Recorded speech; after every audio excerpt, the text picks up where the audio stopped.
So screen అందరికీ కనబడుతుంది. So ఈరోజు మనం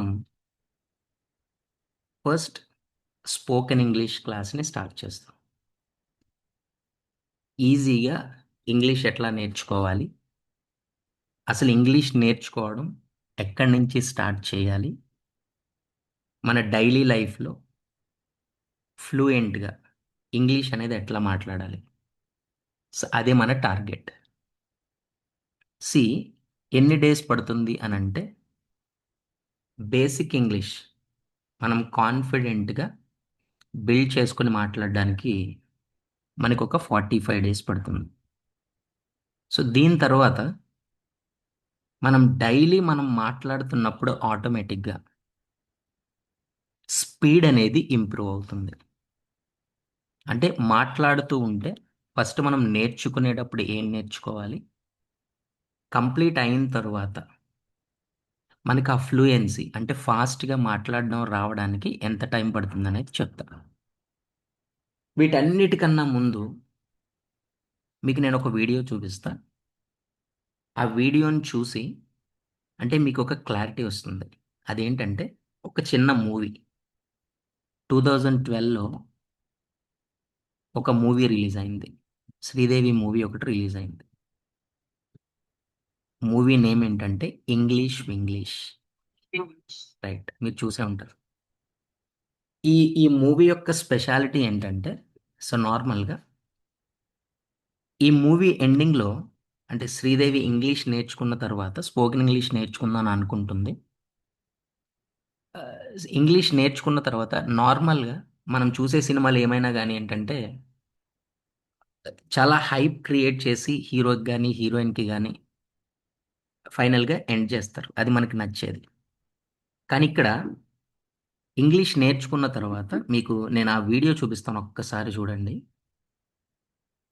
నేర్చుకున్న తర్వాత అంటే ఫ్లూయెన్సీ మాత్రమే చూడాలి. Something special Just for one you. second. Vedla Opus.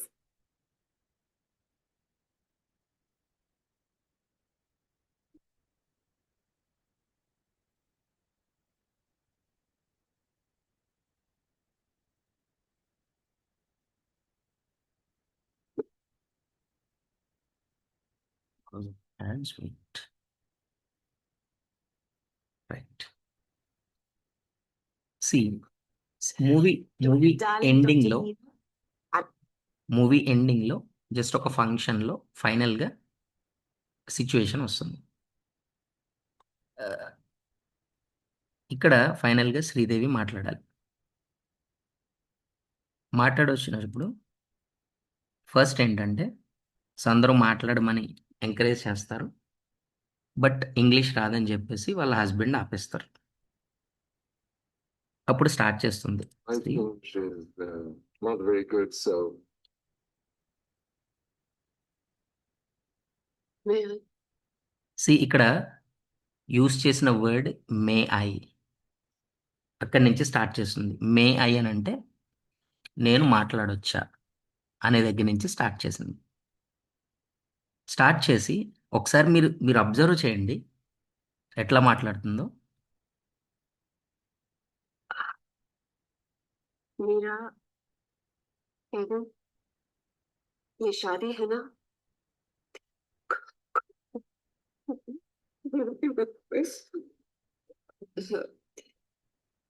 this marriage is a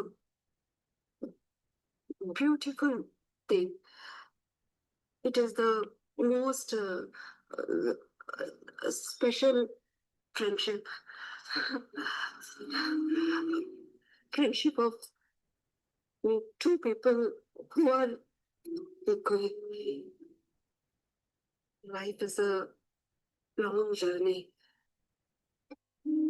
Mira, sometimes you will feel you're less. Even sometimes you will also feel you're less than Mira.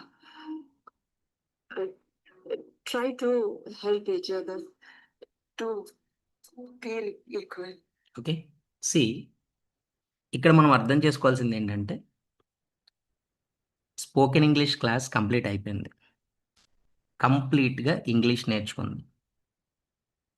English కంప్లీట్గా నేర్చుకున్నా కానీ ఫాస్ట్గా, అంటే నార్మల్గా మనం English మూవీస్లో ఎంత ఫాస్ట్గా ఇంగ్లీష్ మాట్లాడతారో అంత ఫాస్ట్గా మాట్లాడడం ఎవ్వరికీ కుదరదు. That is impossible. అసలు ఎవరికీ కుదరదు. కానీ ఇక్కడ మీరు అబ్జర్వ్ చేస్తే మాట్లాడే పదాలు, ఆ సెంటెన్సెస్ ఒక్కొక్కటి ఫామ్ చేసుకుని చాలా నీట్గా మాట్లాడుతుంది. అంటే like life is a journey. Life is a journey. Marriage marriage is a small world in this world. Small world in this world. ఇలాంటివి స్టేట్మెంట్స్ క్రియేట్ చేసుకుని శ్రీదేవి మాట్లాడుతుంది. అంటే మనం అర్థం చేసుకోవాల్సింది ఏంటంటే 45 డేస్లో మనకి, అంటే ఈ స్పోకెన్ ఇంగ్లీష్ క్లాసెస్ కంప్లీట్ అయ్యేసరికి ఒక స్టేట్మెంట్, తెలుగులో మనం ఏదైతే ఒక స్టేట్మెంట్ అనుకుంటామో ఆ స్టేట్మెంట్ని మీరు యాజ్ ఇట్ ఈజ్ ఇంగ్లీష్లోకి కన్వర్ట్ చేయగలుగుతారు.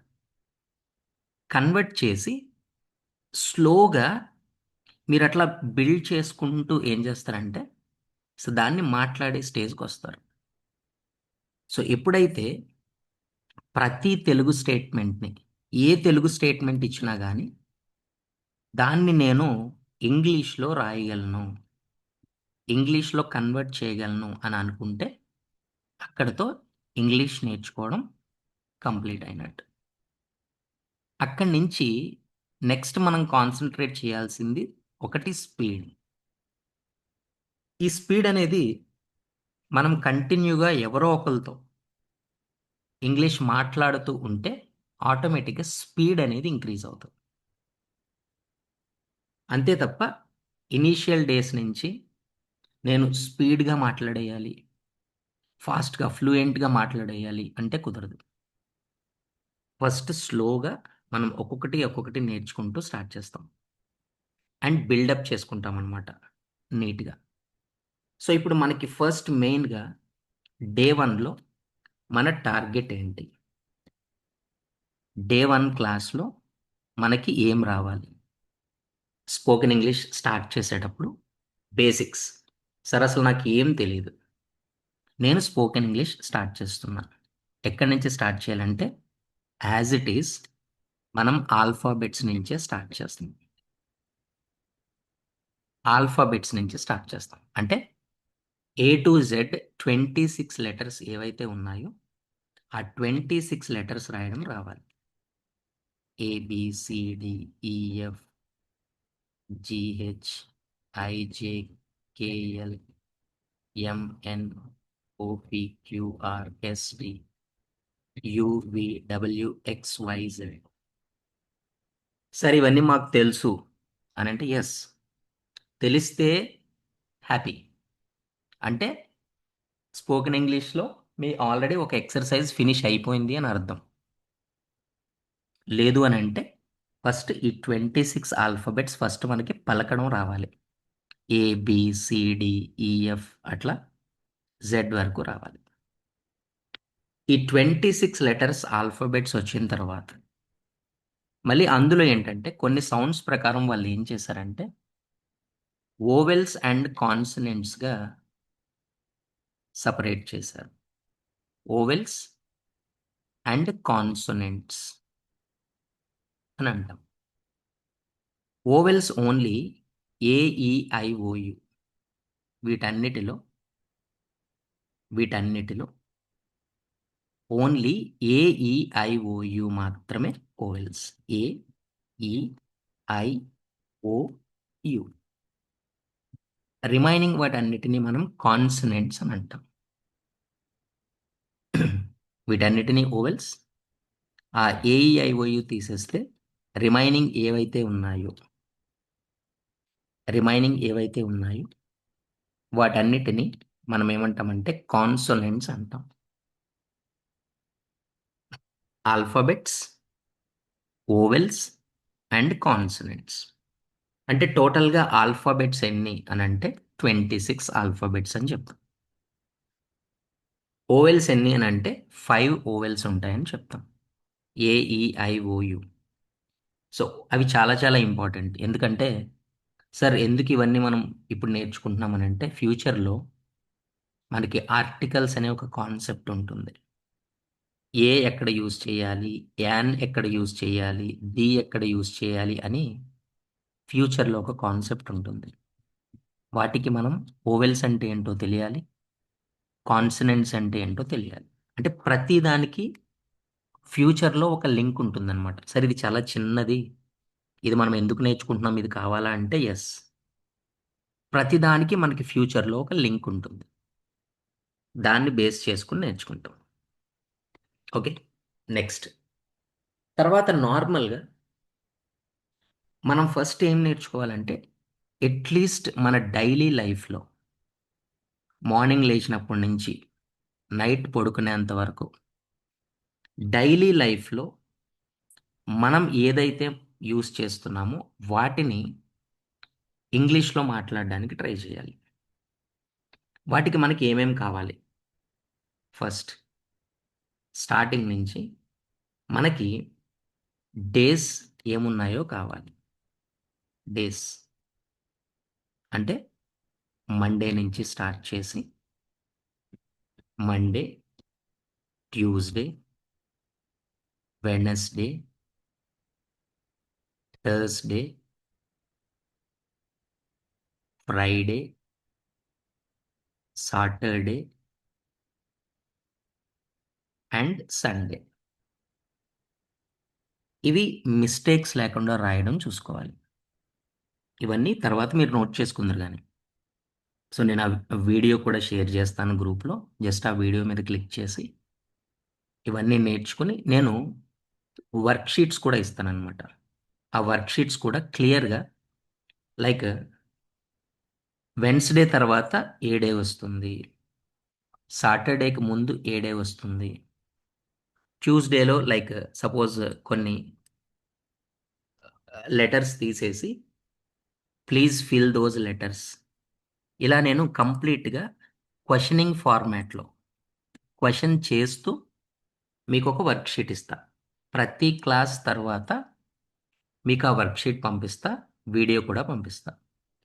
ఫస్ట్ వీడియో చూసి ఫస్ట్ మీరు నోట్ చేసుకోండి క్లియర్గా. తర్వాత ఆ నోట్ చేసుకున్నవన్నీ మీకు ముందు వచ్చేయాలి.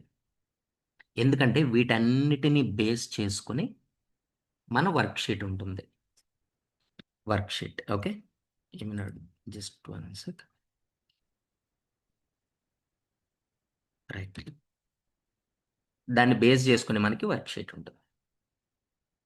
సో ఇవి మనం మన డైలీ లైఫ్లో యూజ్ చేసేది కదా. మండే అంటే ఏంటి? సోమవారం. ట్యూస్డే మంగళవారం. వెన్స్డే బుధవారం. థర్స్డే గురువారం. శుక్రవారం, శనివారం, ఆదివారం. ఇవి రావాలి. ఓకే, అంటే మన రొటీన్ లైఫ్ని బేస్ చేసుకుని చెప్తున్నా. తర్వాత మంత్స్ రావాలి, అంటే నెలలు రావాలి. నెలలు ఎన్నుంటాయి? January, February, March, April, May, June, July, August, September, October, November, December. ఇవి మంత్స్ ఉంటాయి. సో ఇక్కడ కూడా అంతే worksheets. Total how many months we have అంటే టోటల్గా ఎన్ని మంత్స్ ఉన్నాయి అని అడుగుతా. సో మార్చ్ తర్వాత ఏ మంత్ వస్తుంది, జూలైకి ముందు ఏ మంత్ వస్తుంది, ఇట్లా క్వశ్చన్స్ ఉంటాయి. ఆ క్వశ్చన్ది మీరు ఫిల్ చేసుకోవాలి. సో దానికన్నా ముందు మీరు ఓకే ఓకే 12 ఉన్నాయి, ఆ 12 మంత్స్లో పర్ఫెక్ట్ అవ్వాలి. ఆ 12 మంత్స్ పర్ఫెక్ట్ అవ్వాలి. ఫస్ట్ డేస్ రావాలి, నెక్స్ట్ మంత్స్ రావాలి. డైలీ రొటీన్ లైఫ్లో ఫస్ట్ మనకి ఇవి రావాలి. నెక్స్ట్ టోటల్గా ఎన్ని మంత్స్ ఉన్నాయి అని అంటే మనం ఏం చెప్తాం? సార్ ఒక 12 మంత్స్ ఉన్నాయి. ఒక 12 మంత్స్ ఉన్నాయి అని చెప్తాం. రైట్? 12 మంత్స్. అట్లాగే ఎన్ని వీక్స్ ఉన్నాయి అంటే ఎన్ని డేస్ ఉన్నాయి వీక్లో అని అంటే 7 డేస్ ఉంటాయని చెప్తాం. అంటే ఇక్కడ కొన్ని నెంబర్స్ యూజ్ చేస్తున్నాం. నెంబర్స్ ఒక మంత్లో ఎన్ని డేస్ ఉంటాయి, ఫిబ్రవరి మంత్లో ఎన్ని డేస్ ఉంటాయి అంటే 28 డేస్ ఉంటాయని చెప్తాం. సో దాని గురించి మనకి ఏం రావాలని అంటే కొన్ని నెంబర్స్ రావాలి. ఎక్కడ వరకు రావాలి? ఇనీషియల్గా మినిమం 30 వరకు, 31 వరకు రావాలి. 1 2 3 1 2 3 4 5 6 7 7 8 9 10 11 11 12 13 14 15 16 17 18 19 20. సో ఇట్లా మనకి 21 22 ఇట్లా 30 వరకు రావాలి. ఈ టీన్ అని ఏదైతే ఉందో దీన్ని టీన్ ఏజ్ అని అంటాం. 13 దగ్గర స్టార్ట్ అయ్యి 19 వరకు ఉంటుంది కదా, ఇట్స్ కాల్డ్ టీనేజ్. టీన్ ఆ వర్డ్ యూస్ చేస్తాం.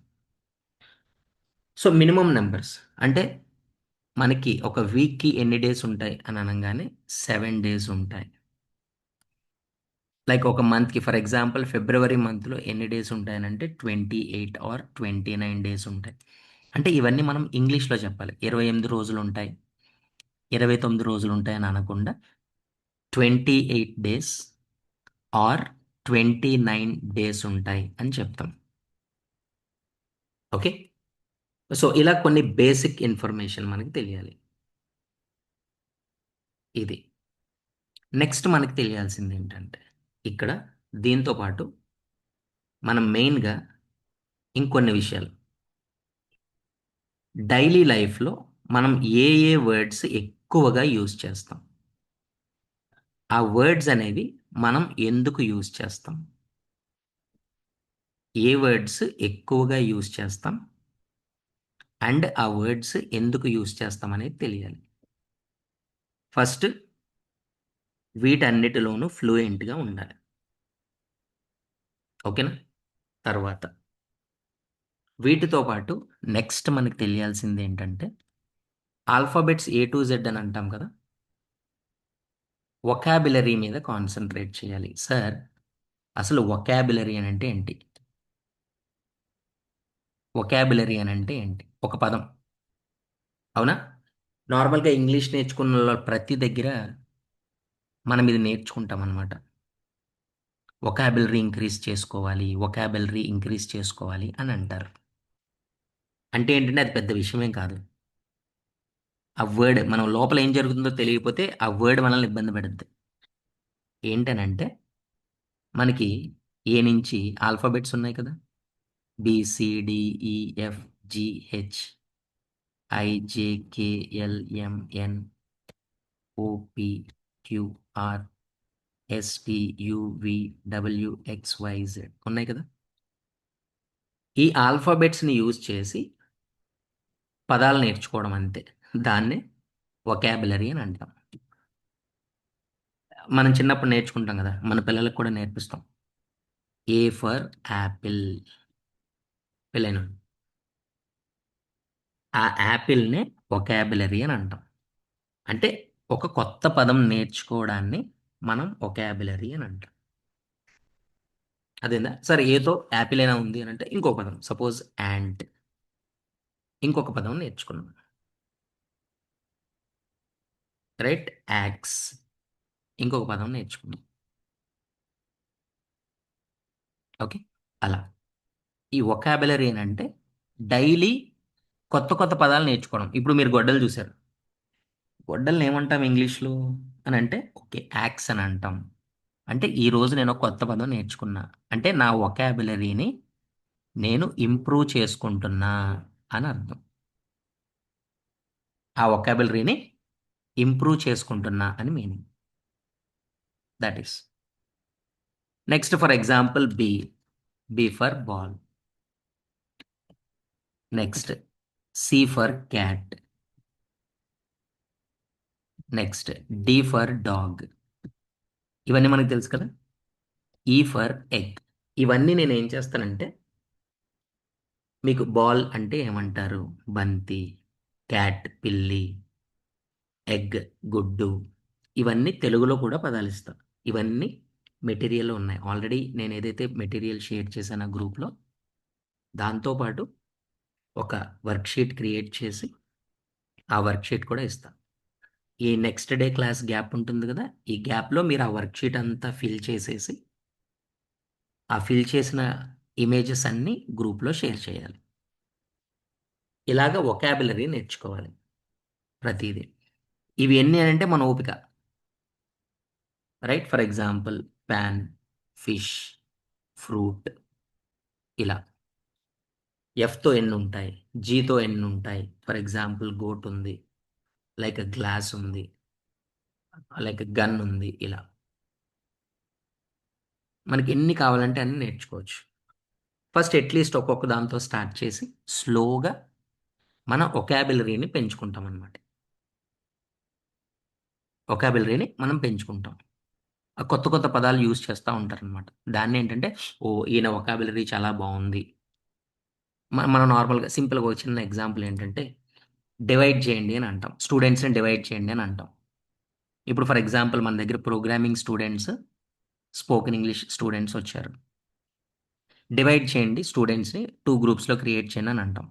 దానికి కొంతమంది ఏం చేస్తారంటే బైఫర్కేట్ అని యూజ్ చేస్తారు. బైఫర్కేట్ చేయండి అని అంటాం. ఈ బైఫర్కేషన్ అంటే ఏంటంటే అది కూడా డివైడే.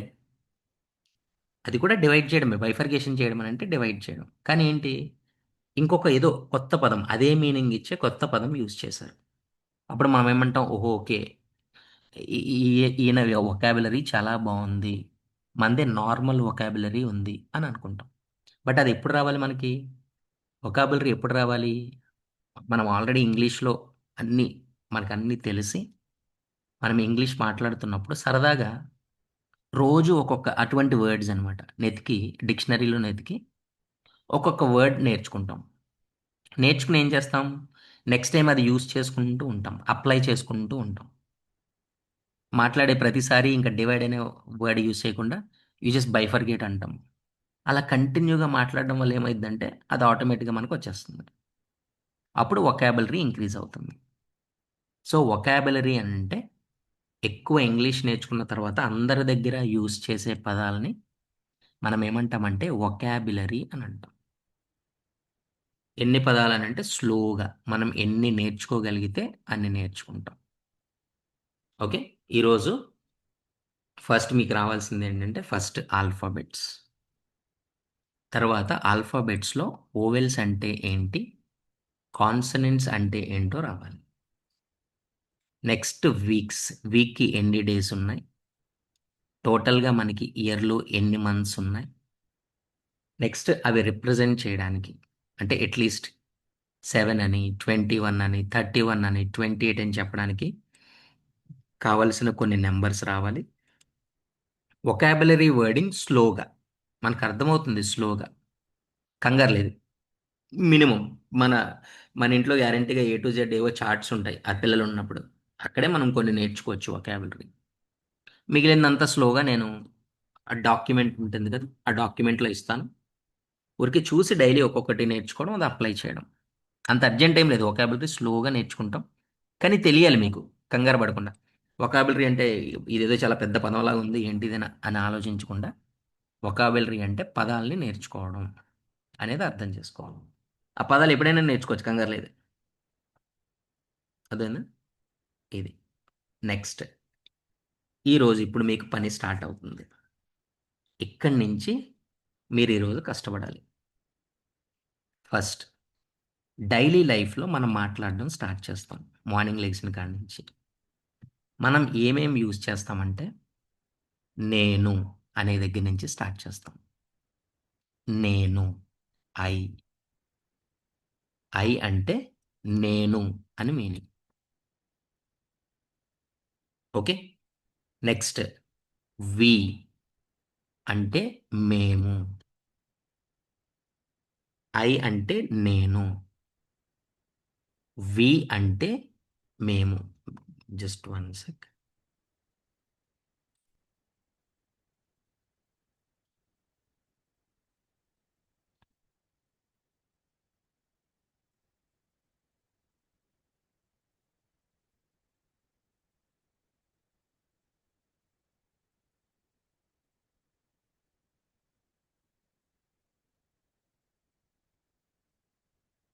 ఇక్కడ ఐ అంటే నేను. It is not working.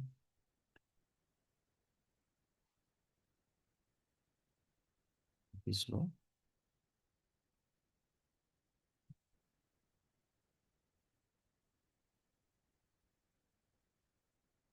సరే, నేను ఒకసారి అది డాక్యుమెంట్లో పంపిస్తాను క్లియర్గా. యు అంటే నువ్వు. ఓకే. నువ్వు అనొచ్చు, మీరు అని కూడా అనొచ్చు. వి అంటే మేము అని వస్తుంది, మనము అని కూడా వస్తుంది. మనము అని కూడా వస్తుంది. నెక్స్ట్ హీ అంటే అతను. షీ అంటే ఆమె. ఇట్ అంటే ఇది. ఇది. దే అంటే వారు. దే అంటే వారు. అంటే మ్యాక్సిమం మనం మార్నింగ్ లేచిన కాడి నుంచి ఇవి యూజ్ చేస్తాం. ఇంకొన్ని యూజ్ చేస్తాం. కొన్ని పాయింటింగ్ వర్డ్స్ కూడా యూజ్ చేస్తాం. మళ్ళీ దిస్ అంటే ఇది. ఇట్ అన్న ఇదే, దిస్ అన్న ఇదే. ఆ డిఫరెన్స్ చెప్తా. దట్ అంటే అది. దీస్ అంటే ఇవి. దోస్ అంటే అవి. ఇవి మనం మెయిన్గా యూజ్ చేసే వర్డ్స్ అన్నమాట. ఐ అంటే నేను. నేను. వి అంటే మేము లేదంటే మనము అని అర్థం. యు అంటే నువ్వు లేదంటే మీరు. మనం ఏమంటామంటే యు ఆర్ అని అంటాం. ఓకే. యు ఆర్ అని అనగానే నువ్వు అంటాము, మీరు అని కూడా అంటాం. కానీ మన తెలుగులో నువ్వు అని అంటే రెస్పెక్ట్ కాదు, లైక్ మీరు అని అంటే రెస్పెక్ట్. కానీ ఇక్కడ యు అనేది రెండు చోట్ల యూజ్ చేస్తాం అనమాట. నువ్వు అనడానికి యూనే యూజ్ చేస్తాం, మీరు అనడానికి కూడా యూనే యూజ్ చేస్తాం. అది స్లోగా మనకు అర్థమవుతుంది. మనకి ఈ పదాలు క్లియర్గా తెలియాలి. ఐ నేను, వి మేము మనము, యు అంటే నువ్వు మీరు, హీ అంటే అతను, షీ అంటే ఆమె లేడీస్, ఇట్ అంటే ఇది, దే అంటే వారు,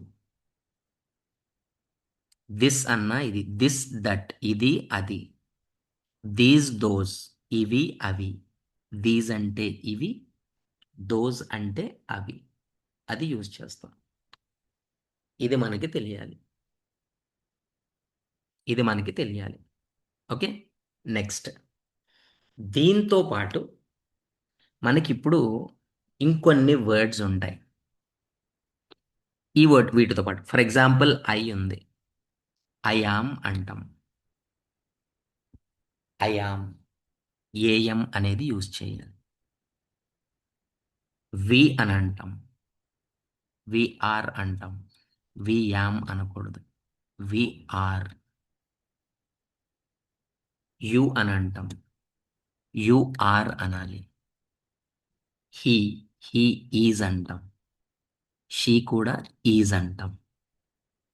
ఇట్ కూడా ఈజ్ అంటాం. దే ఆర్ అంటాం. దిస్ ఈజ్ అంటాం, దట్ ఈజ్ అంటాం, దీస్ ఆర్ అంటాం, దోస్ ఆర్ అంటాం. దోస్ ఆర్ అంటాం అంటే ఇక్కడ గుర్తుపెట్టుకోండి, ఐ అంటే ఎంతమంది? మనం ఒక్కళ్ళమే. మనం మాత్రమే నేను అనే రిప్రజెంటేషన్ వచ్చినప్పుడు యామ్ యూజ్ చేయాలి. తర్వాత ఒక్కొక్కటి గుర్తుపెట్టుకోండి. హీ అంటే అతడు, షీ అంటే ఆమె, ఇట్ అంటే ఇది ఆర్ అది. అంటే ఒక్కొక్కటే. అతడు అనేది ఒకటే, ఆమె అనేది కూడా ఒకటే, సింగిల్ వన్ పీస్ లాగా, ఒకళ్ళు అని. ఇట్ అంటే ఒకటే, దిస్ అన్నా ఇది అన్నా ఒకటే, దట్ అది అన్నా ఒకటే. అంటే వన్ వచ్చినప్పుడు ఈజ్ యూజ్ చేస్తాం, ఈజ్. నెక్స్ట్ వి అంటే మేము, అంటే ఎక్కువ మంది కదా, మేము కానీ మనము కానీ. యు అంటే నువ్వు ఉంది కానీ మీరు ఉంది కదా, అంటే ఎక్కువ మంది. దే అంటే వారు అని ఉంది, వారు. దీస్ అంటే ఇవి, ఇవి అంటే ఒకటి కాదు, ఇది అంటే ఒకటి, ఇవి అంటే ఎక్కువ కదా. దోజ్ అంటే అవి, అవి అన్నా కానీ ఒకటి కాదు కదా, ఎక్కువ కదా. ఇవి వచ్చినప్పుడు మనం ఏం చేస్తామంటే ఆర్ యూజ్ చేస్తాం. ఒక్క ఐకి మాత్రమే గుర్తుపెట్టుకోండి, ఐ మాత్రమే మనం ఏం యూజ్ చేస్తామంటే యామ్ యూజ్ చేస్తాం. మిగిలినవన్నీ హీ కానీ, షీ కానీ, ఇట్ కానీ, దిస్ కానీ, దట్ కానీ, ఇవన్నీ ఒక్కొక్కటే. వీటికి మాత్రం ఈజ్ యూజ్ చేస్తాం, ఈజ్. ఎక్కువ ఉన్నప్పుడు వి మేము ఆర్ మనము, యు మీరు, దే వారు, దీస్ ఇవి, దోస్ అవి. ఎక్కువ ఉన్నప్పుడు ఆర్ యూజ్ చేస్తాం, ఆర్. ఫస్ట్ మనకి ఇవన్నీ రావాలి, వీటికి సపోర్టింగ్ ఇచ్చేవి ఏంటో ఇవన్నీ రావాలి. ఇవన్నీ ఇవి వస్తే అడ్వాంటేజ్ ఏంటంటే ఈజీ సెంటెన్స్ మనం ముందు ఫామ్ చేసేసుకోవచ్చు. ఈజీ సెంటెన్సెస్ అంటే చూడండి ఇంగ్లీష్ ఎంత ఈజీగా ఉంటుందో చూడండి.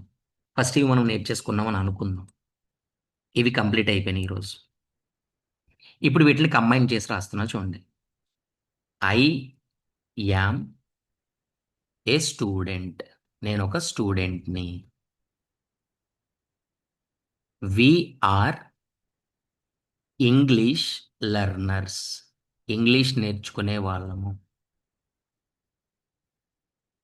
యు ఆర్ నువ్వు అనొచ్చు, లేదంటే మీరు అనొచ్చు.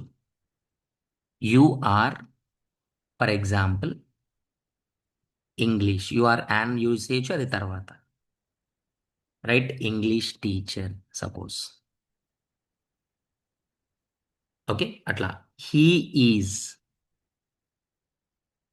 హీ ఈజ్ అని ఇక్కడ ఏదో ఒక వర్డ్ యూజ్ చేయొచ్చు. Same he is English learner, లేదంటే English teacher or English student, ఏదో ఒకటి. She is English teacher or English student. It is a book అంటాం. దే ఆర్ సపోజ్ ప్లేయర్స్, వాళ్ళు ఆడుతున్నారు సపోజ్, ఏదో soccer players are football players, players అని అంటాం. This is a book అని కూడా అంటాం, దిస్ ఈజ్ అ బుక్ అంటాం. దట్ ఈజ్ ఏ బుక్ అంటాం. దీస్ ఆర్ బుక్స్ అంటాం ఎక్కువ. దోస్ ఆర్ బుక్స్ అంటాం సింపుల్గా చెప్పాలంటే. అంటే చూడండి, ఫస్ట్ మనం రెగ్యులర్గా వాడాల్సింది ఇవి, ముందు ఇవి నేర్చేసుకోవాలి. వీటికి సపోర్టింగ్ ఏదైతే ఉందో ఈ సపోర్టింగ్ అన్నీ నేర్చుకోవాలి. ఈ సపోర్టింగ్ నేర్చుకున్న తర్వాత మిగిలినది ఆబ్జెక్ట్ ఏంటో నేర్చుకోవాలి. సింపుల్గా ఇంగ్లీష్ ఒక సెంటెన్స్ ఫామ్ చేయాలి అని అంటే మీరు గుర్తుపెట్టుకోండి, ఒక సెంటెన్స్ రావాలి అని అంటే మనకి సబ్జెక్ట్ ఎవరు ప్లస్ సపోర్టింగ్ వెర్బ్ ఎవరు అండ్ ఆబ్జెక్ట్ ఎవరు అని అడుగుతారండి. అంతే, అయిపోయింది. షీ అనేది సబ్జెక్ట్, ఆమె. ఈజ్ అనేది హెల్పింగ్ వర్బ్, స్టూడెంట్ అనేది ఆబ్జెక్ట్. ఫినిష్, సెంటెన్స్ వచ్చింది. ఒక సింపుల్ సెంటెన్స్ మనం ఎలా ఫామ్ చేయాలి అనేది ఫస్ట్ మనకి తెలియాలి. ఆ సింపుల్ సెంటెన్స్ నేర్చుకోవడం అంటే మనం ఫస్ట్ ఇవి రావాలి. ఇప్పుడు వీటన్నిటిని తెలుగులో రాసుకోవాలి. దీనికి సపోర్టింగ్ అన్నీ ఇవి నేర్చుకోవాలి. ఓకే. అండ్ వీటితో సెంటెన్స్ అనేది ఎలా ఫామ్ చేయాలి అనేది కూడా తెలుసుకోవాలి. ఈ రోజుకి క్లాస్లో ఇవన్నీ మీరు కంప్లీట్ చేయాలి. దీనికి అన్నిటికీ నేను ఒక వర్క్ షీట్ క్రియేట్ చేసి ఆ వర్క్ షీట్లో క్లియర్గా అవన్నీ ఎక్స్ప్లెయిన్ చేసి కింద మీరు ఏం వర్క్ చేయాలి అనేది కూడా నేను రిప్రజెంట్ చేసి నేను గ్రూప్లో పేస్ట్ చేస్తాను. మీరు దాన్ని చూసి చదవాలి. నెక్స్ట్ క్లాస్లో ఏం చేస్తామంటే అది కంటిన్యూ చేసి కొన్ని క్వశ్చన్స్ అడిగి ఆ క్వశ్చన్స్ తర్వాత నెక్స్ట్ మళ్ళీ ఏం చేస్తామంటే నెక్స్ట్ సెంటెన్సెస్ ఏంటి, రైట్, నెక్స్ట్ క్లాస్లో ఏం నేర్చుకోవాలి అనేది ఇక్కడ